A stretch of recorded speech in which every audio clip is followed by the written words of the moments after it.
Hello everyone, स्वागत है आपका अपने यूट्यूब चैनल एसएससी एक्सपीरियंस पर। तो दोस्तों, बिहार पुलिस में बायोलॉजी से अधिक मात्रा में प्रश्न आ रहे हैं, इसीलिए मैं बायोलॉजी से वीडियो लेकर के आया हूं। चैप्टर होगा कोशिका एवं ऊतक से।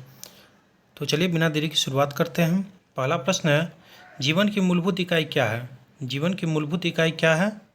तो जीवन की मूलभूत इकाई है कोशिका। ऑप्शन ए कोशिका है। ऑप्शन ए कोशिका।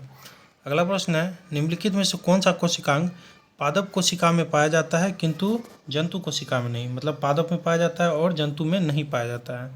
तो यह क्लोरोप्लास्ट हो जाएगा। Option A chloroplast. अगला प्रश्न है, कोशिका का जीवित अंश जीव द्रव्य कहलाता है। यह किससे निर्मित होता है? तो यह किससे निर्मित होता है?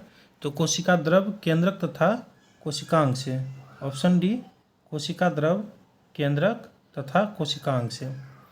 अगला प्रश्न है, निम्नलिखित में से किन कोशिकांग में नाभिक नहीं होता है? तो किसमें नाभिक नहीं होता है?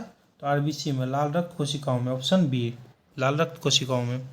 अगला प्रश्न है, निम्नलिखित में से किस कोशिकाओं को आत्मघाती थैली कहा जाता है? तो ऑप्शन ए लाइसोसोम को। ऑप्शन ए लाइसोसोम को। किस कोशिकाओं को आत्मघाती थैली कहा जाता है? तो लाइसोसोम को कहा जाता है। अगला प्रश्न है, निम्नलिखित ऊतक प्रकारों में से किसमें संकुचनशील प्रोटीन होते हैं? तो पेशी ऊतक। ऑप्शन बी पेशी ऊतक में। अगला प्रश्न है, यह श्वसन श्रृंखला का उपयोग कर पादप कोशिकाओं में ऊर्जा का उत्पादन करता है। यह श्वसन श्रृंखला का उपयोग कर पादप कोशिकाओं में ऊर्जा का उत्पादन करता है। तो माइटोकॉन्ड्रिया, पावर हाउस इसे कहते हैं। Option B. अगला प्रश्न है, सर्वप्रथम डीएनए को किसने पृथक किया था? मोस्ट इंपॉर्टेंट, फ्रेडरिक मिशर ने। ऑप्शन ए फ्रेडरिक मिशर ने। अगला प्रश्न है, वह सबसे छोटी जीव कौन सा है जो स्वयं विकास एवं प्रजनन करने में समर्थ है?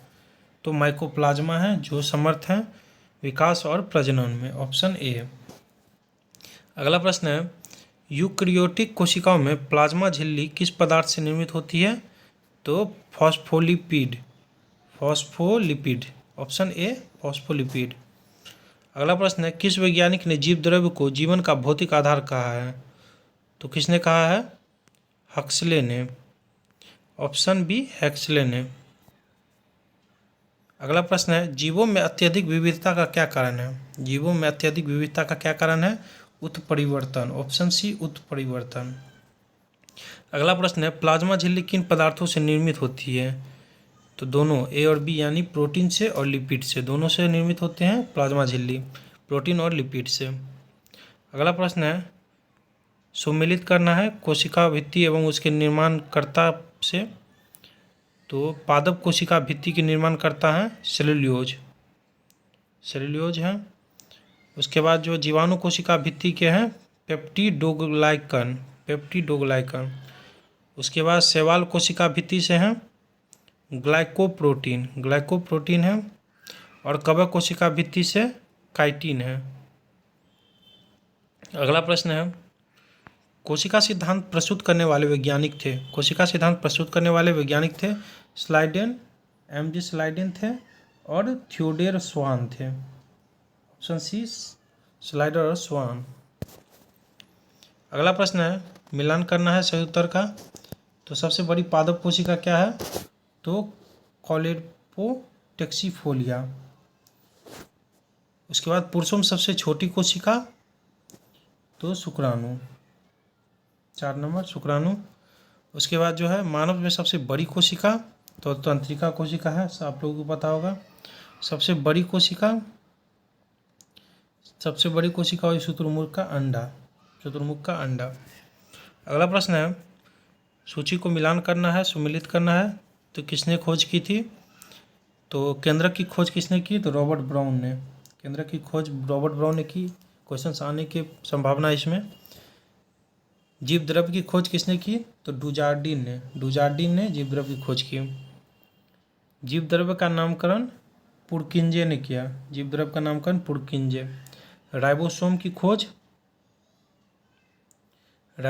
खोज जो है जी.ई. पेलेट ने की। जी.ई. पेलेट। अगला प्रश्न है, किस जीव की कोशिकाओं में कोशिका भित्ति नहीं पाई जाती है? तो किस कोशिकाओं में कोशिका भित्ति नहीं पाई जाती है? तो मानव में।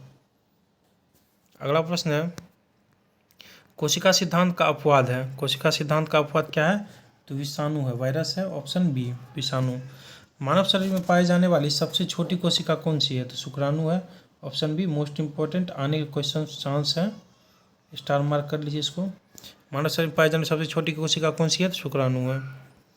अगला प्रश्न है, निम्नलिखित में से प्रारंभिक तथा सरल संरचना वाली कोशिका कौन सी है?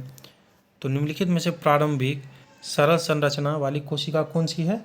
तो प्रोक्रियोटिक कोशिका। ऑप्शन सी प्रोक्रियोटिक कोशिका।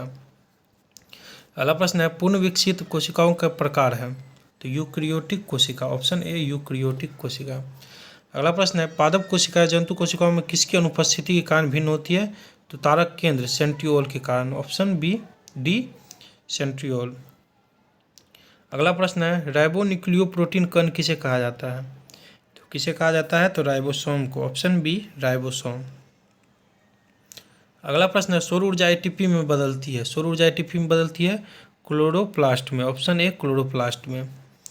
अगला प्रश्न है, मानव शरीर में कोशिकाएं पाचन में अधिकतम एटीपी अणुओं के निर्माण का किस चरण में होता है? तो क्रेब्स चक्र में। क्रेब्स चक्र में। ऑप्शन बी पूछा भी गया है।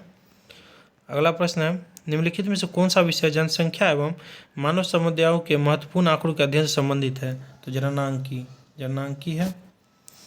अगला प्रश्न है, विभिन्न संस्कृतियों के वैज्ञानिक विवरण के तुलनात्मक अध्ययन को कहते हैं? तो एथनोलॉजी कहते हैं। वैज्ञानिक विवरण के तुलनात्मक अध्ययन को क्या कहते हैं? एथनोलॉजी। अगला प्रश्न है, जैविक जगत में होने वाले कार्य, गुण व पद्धति के अध्ययन के इस ज्ञान को मशीनी जगत में उपयोग करने को क्या कहते हैं? तो बायोनिक्स। ऑप्शन ए बायोनिक्स कहते हैं। अगला प्रश्न है, संवहनी पौधे में जल किसके द्वारा ऊपर पहुंचता है? तो जल के लिए जाइलम, जौ से जल, जौ से जालम याद रखिएगा। फूड के लिए फ्लोएम। तो ये इंपॉर्टेंट है, पूछिएगा। और ये दोनों संवहनीय ऊतक कहलाते हैं। ऑप्शन डी इसका आंसर हो जाएगा। अगला प्रश्न है, निम्नलिखित में से कौन सा भाग मानव त्वचा का सबसे बाहरी हिस्सा है? तो एपिडर्मिस। Option A epidermis. अगला प्रश्न है, मांसपेशी की हड्डी से जोड़ने वाले ऊतक को क्या कहते हैं? तो टेंडन कहते हैं। मांसपेशी को हड्डी से जोड़ेगा तो टेंडन, और हड्डी को हड्डी से जोड़ेगा तो लिगामेंट। हड्डी से हड्डी जोड़ेगा तो लिगामेंट, और हड्डी को जो है मांसपेशी से जोड़ेगा तो टेंडन। Option C. अगला प्रश्न है, रक्त क्या है? एक संयोजी ऊतक है, तरल संयोजी ऊतक है ये। अगला प्रश्न है, मानव रक्त की पीएच का अनुमानित क्या है? 7.4। ऑप्शन ए कितनी बार पूछा गया एग्जाम्स में? 7.4। अगला प्रश्न है, रक्त समूह की खोज किसने की थी? तो लैंडस्टीनर ने। ऑप्शन सी कॉल्ड लैंडस्टीनर ने। आप लोग को याद करने के इसको बताते हैं, रक्त यानी ब्लड, ब्लड से लेड, ब्लड लड याद रखिए। तो लैंडस्टीनर हो जाएगा ब्लड का, लैंडस्टीनर। अगला प्रश्न है, निम्नलिखित में कौन सा पदार्थ पेशियों में संचित होता है जिससे ऐंठन होती है? तो लैक्टिक अम्ल। ऑप्शन ए लैक्टिक अम्ल। अगला प्रश्न है, लाइसोसोम के निर्माण के लिए निम्नलिखित में से कौन उत्तरदायी है? तो गोल्जी उपकरण है। Option B. अगला प्रश्न है, निम्नलिखित में से कौन कोशिका की आंतरोष्मी क्रियाओं के परिचालन के लिए ईंधन के रूप में प्रयुक्त होता है? तो एटीपी। Option A ATP. निम्नलिखित में से कौन सी संरचना मानव शरीर को गर्म रखने हेतु उत्तरदायी है? तो वसामय ऊतक। ऑप्शन सी वसामय ऊतक। अगला प्रश्न है, हिस्टोलॉजी के अंतर्गत निम्नलिखित में से किसका अध्ययन किया जाता है? तो ऊतक का। हिस्टोलॉजी में किसका अध्ययन किया जाता है? तो ऊतक का। अगला प्रश्न है, निम्नलिखित में से पादप ऊतकों का एक प्रकार नहीं है? तो उपकला ऊतक नहीं है। ऑप्शन डी उपकला ऊतक। अगला प्रश्न है, निम्नलिखित कोशिकाओं में से किसमें न्यूक्लिक अम्ल नहीं पाया जाता है? तो किसमें नहीं पाया जाता? तो जीवद्रव्य कला में। और पाया जाता है किसमें? केंद्रक में पाया जाता है, राइबोसोम में पाया जाता है, और हरित लवक में पाया जाता है। अगला प्रश्न है, फ्लोएम का मुख्य कार्य क्या है? तो पत्तियों द्वारा निर्मित भोजन को पौधे के लिए विभिन्न भागों तक पहुंचाना। Option B. अगला प्रश्न है, किस पादप ऊतक में चालनी नलिका एवं सह कोशिकाएं पाई जाती है? तो फ्लोएम में। ऑप्शन बी फ्लोएम में। निम्नलिखित में से किस एक कोशिकीय कोशिकांग में समूह डीएनए होता है? तो सूत्रकणिका में, केंद्रक में, और हरित लवक में। ये पूछा भी गया था मध्य निषेध के परीक्षा में। डीएनए होता है तो सूत्रकणिका, केंद्रक, हरित लवक। अगला प्रश्न है, चिकनी अंतःप्रद्रव्यीय जालिका के अनुपूरक कार्यों में से एक कार्य है? तो लिपिड संश्लेषण। चलिए, इसमें प्रश्नों की संख्या 46 थी। आप लोग को वीडियो अच्छी लगी हो तो लाइक सब्सक्राइब करके जुड़ जाइएगा। थैंक यू दोस्तों, wish you all the best.